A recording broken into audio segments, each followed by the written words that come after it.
inteligência artificial e Big Data serão fundamentais para a definição, entendimento dos cenários, né? Em função da necessidade de capacidade de processamento dessas informações.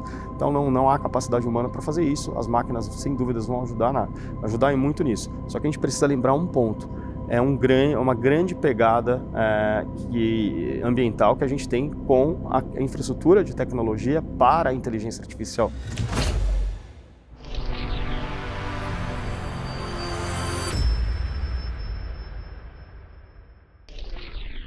Olá, sou Helene Gritzapes e é um prazer estar aqui com vocês para mais um episódio do Green Talks, uma iniciativa pioneira que discute o papel fundamental da tecnologia na promoção de um futuro mais sustentável. O Green Talks é uma colaboração entre a Green4T, que é uma empresa de soluções de tecnologia e gestão de infraestrutura de dados com presença em toda a América Latina, e o portal de sustentabilidade Neomundo. Bem, hoje a gente vai falar como as mudanças climáticas estão impactando os negócios. Para isso, eu tenho aqui conosco o Claudinei Elias. Ele é partner e CEO global da Ambipar ESG. Ele é também membro do Conselho Deliberativo do Instituto Capitalismo Consciente Brasil. Bem-vindo, Claudinei. É um prazer ter você aqui conosco. O prazer é todo meu. Obrigado, Helene. Bom, vamos falar da sua área de especialidade, que é compliance, riscos, governança e ESG em geral. Na tua experiência, quais são os principais fatores que estão impactando diretamente nos negócios relacionados às mudanças climáticas? São muitos. Imagina. São muitos, né? É muito interessante ver como a área de governança, risco e compliance ela tem sofrido uma grande mutação, né? Ampliando bastante o escopo de cobertura, né? Antes a gente via muitas iniciativas ligadas, por exemplo, à questão de controles internos, né? As empresas que são, às vezes, reguladas e que têm ações nos Estados Unidos com a questão da SOX, por exemplo, Sim.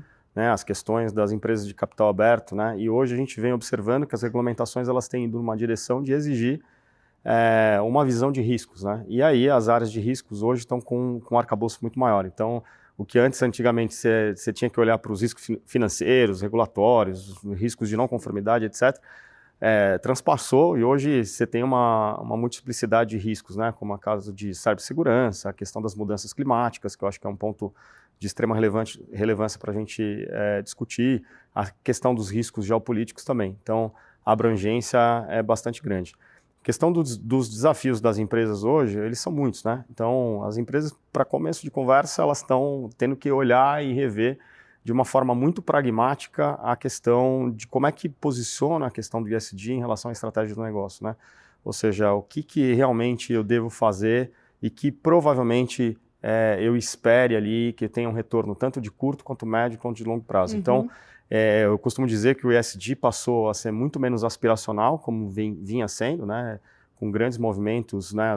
Muitas empresas fazendo por fazer, né? Sem uma grande razão, sem um grande propósito, e hoje as empresas estão procurando retorno sobre os investimentos de sustentabilidade. Então, acho que isso é um dos grandes aspectos que a gente vem observando. Tá. Você falou de riscos. Quais são os setores que serão mais impactados pelas mudanças climáticas? Normalmente, muitos setores, né? Mas eu destacaria, né? Eu acho que o setor do agronegócio, infraestrutura e energia são setores que, sem dúvida nenhuma, por uma questão intrínseca em relação à questão do clima, né? Seja por excesso de chuva, por exemplo, numa determinada região, como aconteceu no Rio Grande do Sul, ou seja, sobre as secas que a gente vê ao redor do mundo, né? Esses setores são setores que são praticamente, imediatamente afetados, né? Então você vê uma questão de materialidade muito grande, né? Mas no final das contas, a gente observa que é um efeito em cadeia, né? Então, independente do setor que você está, você vai ser impactado. Na realidade, eu diria que já está sendo impactado, né? Não é uma coisa mais futura, é uma coisa que está acontecendo hoje. A gente vê o que se esperava no Acordo de Paris hoje, a gente está alcançando praticamente 10 anos antes, Sim. que é a questão do aumento da temperatura. A gente observa vários organismos científicos dizendo que a gente vai chegar e até ultrapassar a questão do 1,5%, né, de aquecimento. Isso tudo vai trazer um grande desdobramento para todos os negócios. Eu vou perguntar, você falou de riscos financeiros lá no começo, e aí a gente tem todas essas famosas cartas da BlackRock, a maior gestora de recursos do mundo, e assim, vamos numa onda ESG, agora ESG não está dando resultado, estou privilegiando o resultado financeiro e não por conta de problemas de governança, toda essa discussão que vira e mexe e volta quase anualmente. Por que você acha que isso está acontecendo? Por que tem essa resistência ainda desse vamos investir? Não, vamos colocar o pé no freio. Na tua perspectiva, o que está acontecendo globalmente? Olha, eu acho que existe uma questão política de polarização, né? Então, da forma como todos estavam usando o termo de quase, assim, de qualquer forma, né? Usando o termo para qualquer assunto, ESG é como se fosse uma fórmula mágica, né? E isso acabou trazendo um problema de discussão polarizada, política, especialmente nos Estados Unidos. Uhum. Então a gente viu uma mudança significativa em relação ao posicionamento dos fundos de investimento, em relação ao seu discurso, né? Mas na minha opinião, o que eu venho observando, até como de uma forma prática, né, aqui no Brasil e fora, a gente vem vendo muitos investimentos ligados à questão sustentável, né? Então, olhando mecanismos de retorno, olhando questões de mudança do sistema de produção, né? Por exemplo, a questão da gestão de resíduos, que passa a ser algo super relevante, que tem uma conexão fortíssima com a questão climática, a questão do sistema produtivo, ao invés de linear, circular.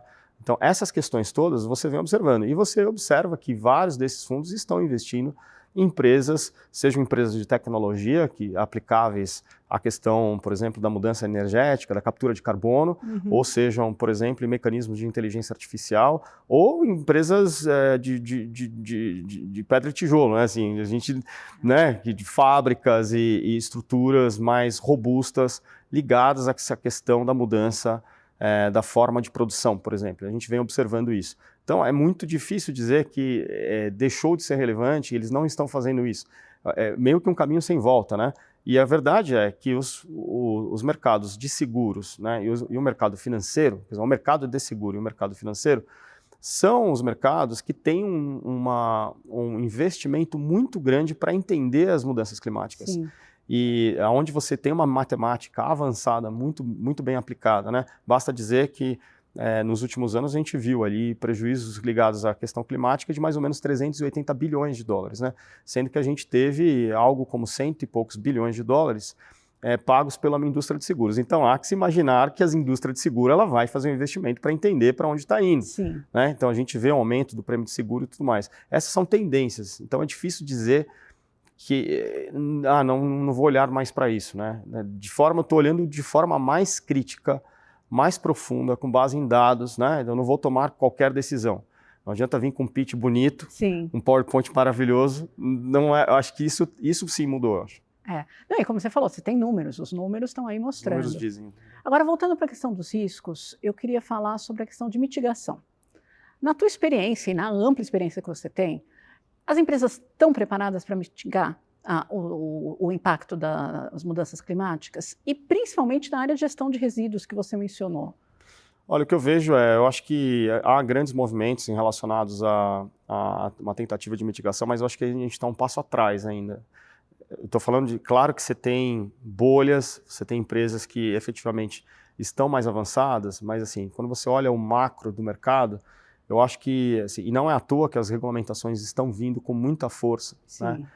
Você vê a CVM, por exemplo, tomando a decisão de fazer a questão ali do FRS 1 e 2, S1, S2, por exemplo, né? A questão ali dos reportes climáticos e tudo mais, a questão do impacto financeiro, da questão do clima. Isso tudo vai fazer com que as empresas olhem isso de uma forma muito mais robusta e mais séria. O que eu acho as empresas ainda precisam entender qual a sua exposição, né? Então não é todo mundo que entende, por exemplo, quais são os impactos dos riscos físicos e muito menos quais são os impactos dos riscos de transição e adaptação, né? Então, e você vê casos isolados com grande investimento, né? Mas há uma preocupação quase que generalizada, né? E esse assunto deixou de ser um assunto, digamos, de menos importância e passou a ser um assunto da estratégia do negócio, né? Então, não tem como você não olhar mais para a questão climática de forma estratégica. Como que isso vai impactar a empresa, né? Eu acho que muito por conta da gente estar observando essas mudanças acontecendo hoje. Então não é um problema mais do futuro, Sim. é um problema do presente. Chegou, está aqui. Chegou, está aqui, basta olhar. Eu estava dando aula na Fundação Dom Cabral faz 3 semanas, e aí foi nesse momento, a gente também, na Ambipar, a gente tem a resposta à emergência, então tem as queimadas e tudo mais. Estava insuportável o ar lá em Nova Lima, né? E eu até falei na aula, a aula era sobre riscos, multiplicidade de riscos, aí, e eu falei, cara, pessoal, olha lá para fora. Sim. Não preciso te convencer. Respira o ar, sente o ar, fundo. né? Daí você já começa a perceber a realidade batendo na porta, né? Exato. Bom, você falou de tecnologia, agora vamos aprofundar um pouco mais em tecnologia. Você escreveu recentemente um artigo para o portal Neo Mundo que você fala do papel fundamental da tecnologia para mitigar os efeitos das mudanças climáticas, principalmente os efeitos extremos. Na sua visão, qual é o papel da tecnologia? Detalhe um pouco como ela pode ser usada em prol da mitigação. E se você vê alguma tecnologia que, vamos falar, esse é um divisor de águas para essa questão. Eu vejo que assim, há um movimento de investimento em tecnologias, né? E vamos entender que quando a gente fala de tecnologia, não estamos falando só de software, né?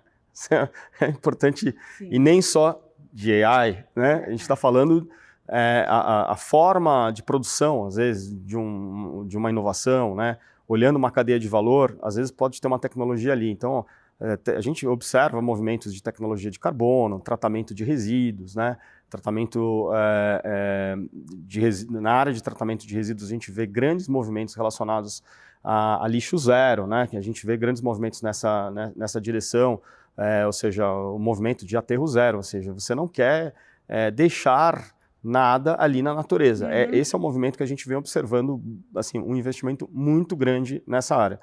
E aí, algum setor específico, Claudinei? Os setores que geram muito resíduos, né, e grandes empresas, elas têm investido significativamente. Basta ver recentemente, por exemplo, o acordo que a gente teve, por exemplo, com a Heineken, que eu acho que é um exemplo muito bacana, com um olhar muito cuidadoso com a questão do resíduo deixado ali pela cerveja. Então, é um case que é público, que eu acho que é super interessante. Mas assim, você vê vários setores, né, tentando resolver. E alguns setores que ainda têm um grau de dificuldade maior, que ainda precisa ter um movimento de desenvolvimento tecnológico, como o setor da construção civil, que a gente observa, né? Uhum. O setor, por exemplo, do agronegócio, tem a questão da geração ali de metano, tem algumas questões ali que tem várias iniciativas que a gente observa.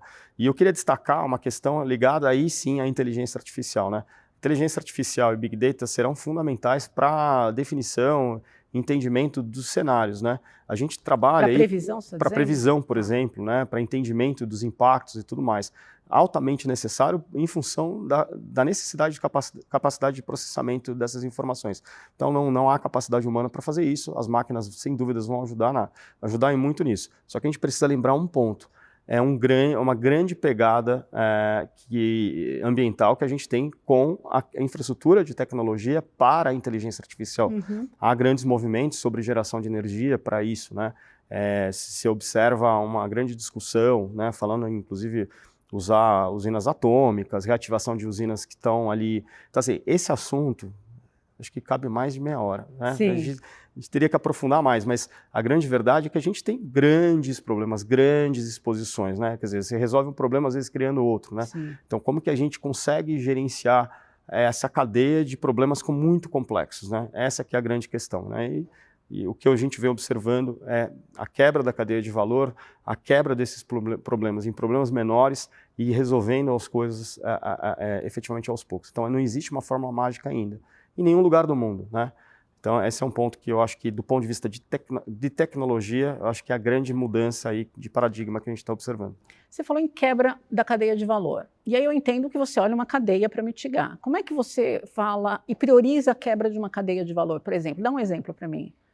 Olha, você pode pegar uma cadeia produtiva, por exemplo, e entender essa cadeia produtiva nas suas etapas, né? Entender, por exemplo, o grau de materialidade de cada uma dessas etapas, né? E criar, por exemplo, mecanismos com uma visão, às vezes, de risco, que eu acho que a ciência de riscos ajuda muito, né? Você entender, por exemplo, qual é o maior risco de geração de resíduo, ou qual são as estratégias de mitigação que vão dar mais certo, que dá mais retorno, né? Ou que criam. A gente precisa pensar também, acho que é uma pergunta muito boa que você fez, porque a gente fala muito sobre a ótica do impacto negativo, né? A gente também tem que pensar que há um upside aí, que a gente chama de upside risks, ou seja, a gente sabe que tem muita oportunidade também. Então, a mudança do modelo de produção, a quebra da cadeia, há que se encontrar ali algumas questões de dores, né, e criar novas soluções dentro dessa cadeia de valor, e isso deve gerar muito valor, sem dúvida nenhuma, né? Você vê na questão da biodiversidade, é uma questão que a gente observa, a questão da biotecnologia também é outra questão que a gente observa, a questão da própria tecnologia, né? E são questões que a gente vem vendo ali de grandes mudanças. Tá. Bom, as empresas são muito pressionadas pelo quarter, por resultado trimestral, e a gente sabe que qualquer investimento para adaptar, mitigar as mudanças climáticas, elas são investimentos de longo prazo, exigem, muito recurso. Como equilibrar esses dois lados da balança, pensando que você está olhando num horizonte de longo prazo e não quarter, não trimestral? Então, lembra que eu falei no começo que as empresas estão olhando para a questão de ESG e para a questão sustentável de uma forma muito mais objetiva, mais pragmática, menos aspiracional? Então, elas estão olhando para resultados que possam ser gerados de forma rápida. E tem muita mudança positiva, né? Você vê na indústria... Você tem quick wins? Você consegue por exemplo, fazer? na indústria da mineração, por exemplo, alguns resíduos que já podem ser utilizados, né? A questão, por exemplo, na indústria de cimento também, às vezes você usa o resto de resíduo ali, um resíduo para os alto-fornos, por exemplo. Então, assim, você tem vários exemplos ali onde você pode ter uma tratativa, um cuidado com determinados materiais, e esses materiais vão se transformar, né? Então, por isso que existe uma indústria da transformação. A gente, por exemplo, tem, em São José dos Campos, a gente tem uma mineração urbana, né? Eu tive na planta lá, o Marcelo que toca, e foi absolutamente incrível. Para mim, é uma mineração urbana? Assim, eu fiquei extasiado quando eu vi. Eu falei, cara, isso aqui parece uma indústria aqui de Lego, né? Eu me senti uma criança ali dentro. Primeiro que eu adoro fábrica, né? E daí, assim, tem todo um sistema, quase um sistema produtivo, né? De você colocar um produto como, por exemplo, um telefone, uma televisão que já não vai ser utilizado, qualquer componente, qualquer produto eletrônico, né? Numa máquina do outro lado saem todos os componentes separados. Então, os metais que são relevantes, preciosos, já sai separado, os tipos de vários materiais ali, plásticos, tal, em tudo compartimentado, e aquilo vai ser reutilizado, né? Então, assim, esse é um exemplo de quick win super rápido que a gente pode ver, né? A gente vê na indústria do aço também, né? Algumas coisas.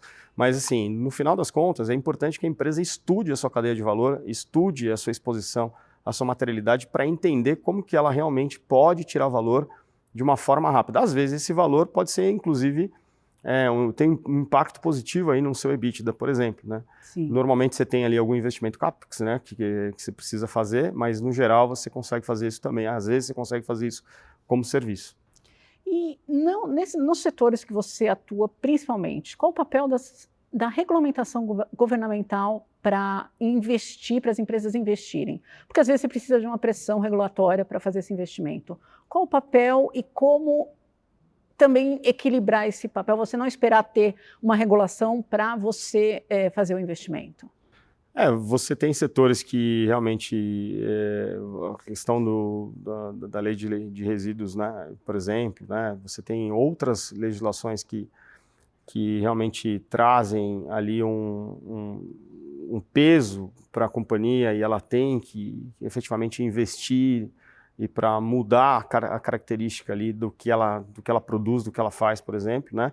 Mas, como eu falei antes, né, o que a gente vem observando? A gente vem observando algumas empresas se antecipando às regulamentações, né, e tentando procurar soluções, né, porque elas sabem que aquilo traz um impacto extremamente positivo para ela mesma, seja em reputação, por exemplo, seja em novos mercados, né, seja na questão do custo de produção, que eventualmente ele pode ser reduzido, né? Então, assim, você observa ganhos ali em relação a isso. Por isso que eu falei que eu acho que as melhores práticas estão ligadas àquela que a empresa vê de forma estratégica. É uma conversa do board, da alta liderança, realmente para olhar para o negócio ali com cuidado. O que aquilo vai impactar, né? Quais são as áreas potenciais.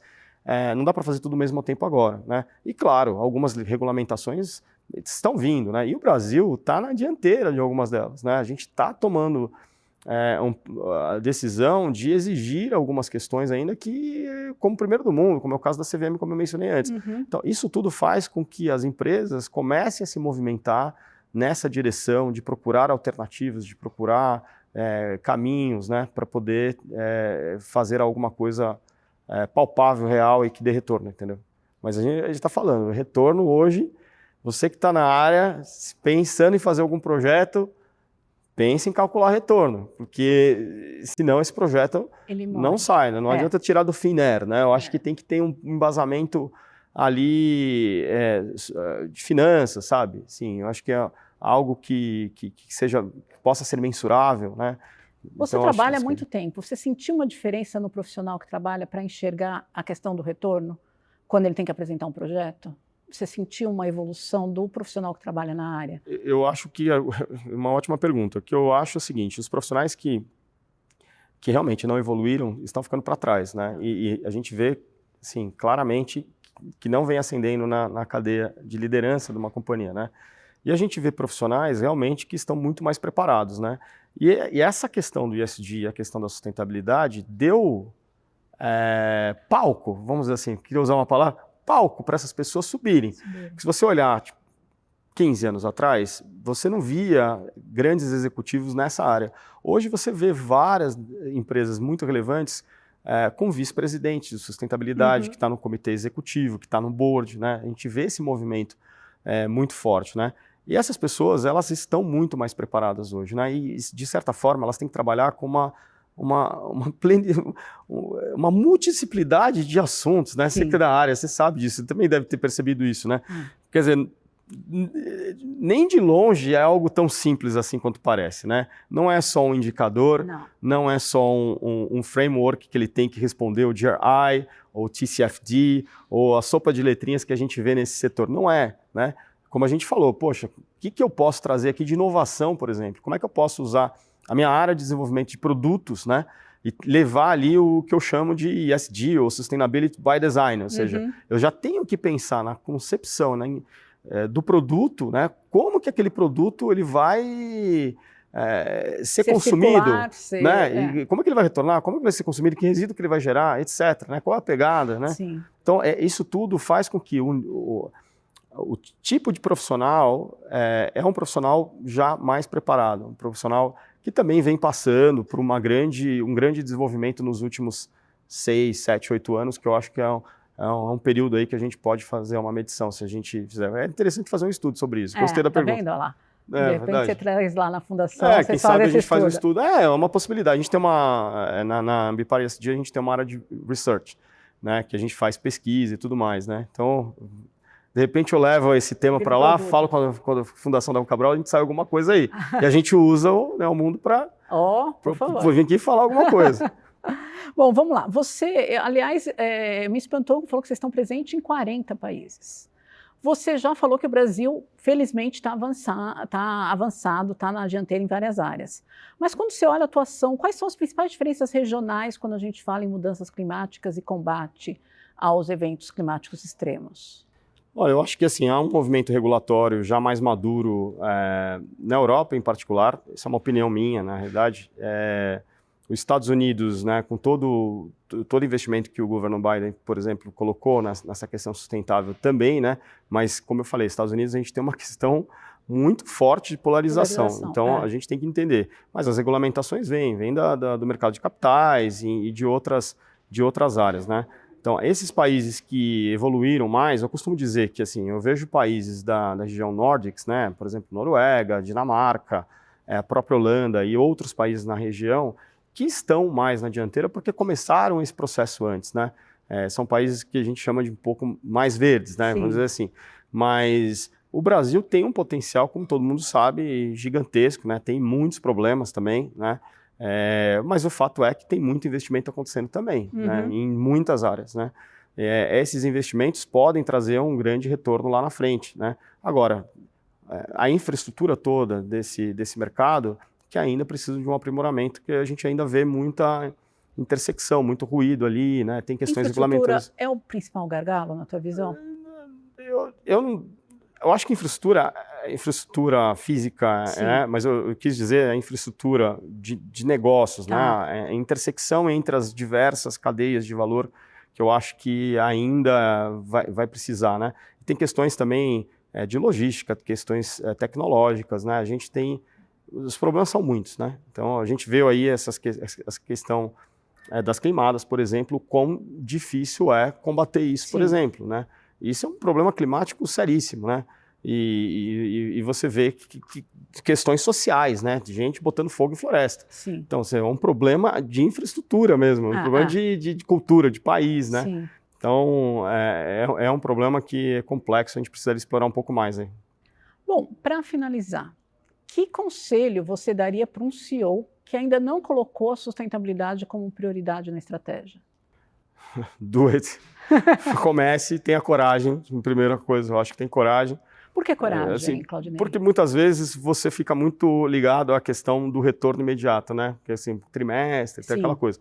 Principalmente quando você está no cenário de baixa. Quando o cenário de baixa, etc. Então, assim, eu acho que precisa pensar grande, começar pequeno e escalar, né? Acho que precisa cortar esse problema em vários pedaços, pensar em soluções que possam dar retorno, quick win-wins para o negócio, né? De forma estruturada.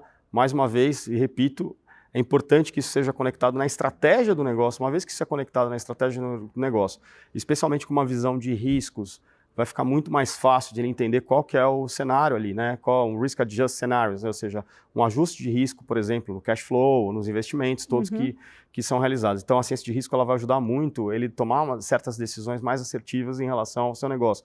Uma vez que você entende o nível de exposição, você vai conseguir ter ali uma estratégia mais elaborada, né? Mas o importante é ele começar, mesmo que pequeno, ele começar, né? E a gente está falando com vários tipos de empresas aqui, então a gente não está falando só de empresas gigantescas, né? As empresas... É importante falar isso, porque como o pequeno pode priorizar isso também? Exatamente, o pequeno ele precisa, né? Você que é empreendedor, você que está começando ali, não abandone a causa, né? A questão regulatória é um problema para o pequeno também e algo super importante para o pequeno é que ele às vezes é fornecedor de um médio, o médio às vezes é fornecedor de um grande ou o pequeno é de um grande, é uma cadeia. Considerando que as empresas têm uma exposição, como Scope 3, por exemplo, que está a maior parte da pegada, né, está no Scope 3, que é a cadeia de valor, o que está acontecendo? A regulamentação dessas companhias, né, ou seja, o enforcement, né, a força de compliance dessas companhias está empurrando essas questões para as empresas de médio porte, né? Então a gente vê empresas de médio porte contratando serviços nossos, por exemplo, para realizar um inventário ou para desenhar um programa de descarbonização. A gente tem uma área de mudanças climáticas, a gente tem uma área de net zero, de gestão dos programas net zero e tudo mais. A gente vê um movimento enorme nessa direção de médias empresas. Por que você está olhando isso agora, né? Poxa, porque eu sou fornecedor da empresa XPTO, que, né, fatura bilhões, vou falar o nome de empresa aqui, e eles estão me pedindo isso aqui, cara, eu preciso fazer alguma coisa, senão daqui a pouco eu não vou fornecer para eles. Então, assim, isso é um risco em si, por isso que eu falo da questão de risco. Então, essa questão do pequeno, do médio, ele precisa olhar para isso agora, não tem mais alternativa. Existem várias formas, você pode fazer isso como serviço, você não precisa ter uma superestrutura. Hoje tem muito conhecimento aí, disponível, né? E muitos cursos, muitas entidades, né? Como o caso do Pacto Global, próprio Capitalismo Consciente, que eu faço parte, várias outras entidades, Instituto Lixo Zero, Ethos, tem tanta... Não falta, né? Então tem que ter um pouco de vontade também de ir atrás, de querer, querer entender, né? Estudar um pouco o assunto, entender que esse assunto é sério e precisa ser visto também para você que é pequeno e tem que olhar para a sua estratégia também. Muito bom. Muito obrigada, Claudinei. Algum ponto adicional que você quer reforçar aqui nessa questão do recado para os CEOs? Pensando que a gente tem uma audiência muito grande de líderes empresariais que nos ouvem, nos veem. Eu acho que assim, acho que a mensagem final é você líder, pense na cadeia de valor, né? Eu acho que quebrar essa questão da cadeia de valor e pensar nos seus terceiros, né, nos seus fornecedores também, né, quem são ali aquelas empresas que estão te fornecendo, às vezes o problema não está na tua empresa, está na tua cadeia de fornecimento. Então, esse é um ponto de atenção que eu colocaria uma lupa ali e olharia com muito cuidado. Muito bom. Muito obrigada, Claudinei. Um prazer ter você aqui conosco. Prazer é meu. Bom, e agradeço a você também que esteve aqui conosco em mais um episódio. Esperamos vocês para o próximo programa e não deixe de seguir a gente nas redes sociais da Green4T e da Neomundo para assistir os programas anteriores também. Muito obrigada, até!